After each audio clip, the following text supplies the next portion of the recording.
Hey everybody, Andy Miller here. Today, for number 10, we're going to be talking about an attraction that not a lot of people remember much about. It's an attraction called America Sings. It took place in Disneyland, where it was open from, I believe, 1974 to 1988 when it closed. The concept was really interesting.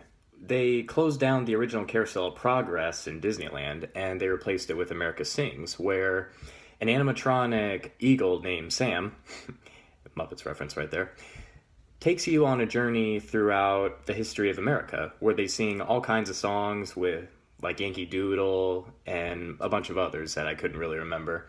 And you see a lot of animatronics of like dogs, weasels, cats, birds, geese, like a lot to date. It was like Splash Mountain before Splash Mountain. Actually, the Imagineer who worked on Splash Mountain originally worked on this show before he continued to help work on Splash Mountain. A lot of people don't really know about it because it was a pretty short time that it stayed open. A little before it closed, an employee actually got killed during the show. It was kind of like the Carousel of Progress where the walls were turning and it spun. She was actually crushed by the walls, and her family actually sued Disney for negligence and safety reasons. I don't know what happened afterwards, but in a short while, they eventually closed down America Sings, and they replaced it with something else. I think right now it's the Star Wars launch bay. But if you look up Defunctland and Yesterworld about the history of America Sings, it's actually a pretty fascinating attraction. It actually sounds like something that might be enjoyable. I mean, the voice of Sam the Eagle is actually Burl Ives. Yep, the singing snowman from the Rudolph special. And everybody knows that he's a great singer.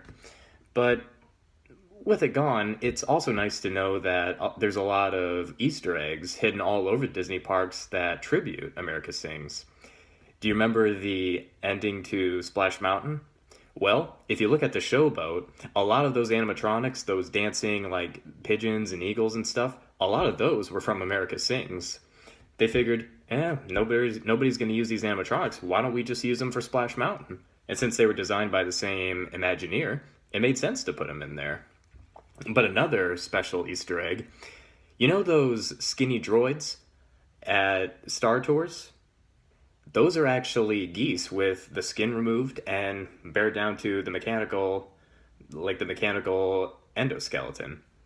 Yeah, can you believe that? They're not actually robots, they're the robots of dead geese. What do you guys think of America Sings? Have you heard about it? Did you know much about it? Would you like it to stay open in Disneyland? Tell me about it in the comments below, and we'll get started tomorrow with number 9.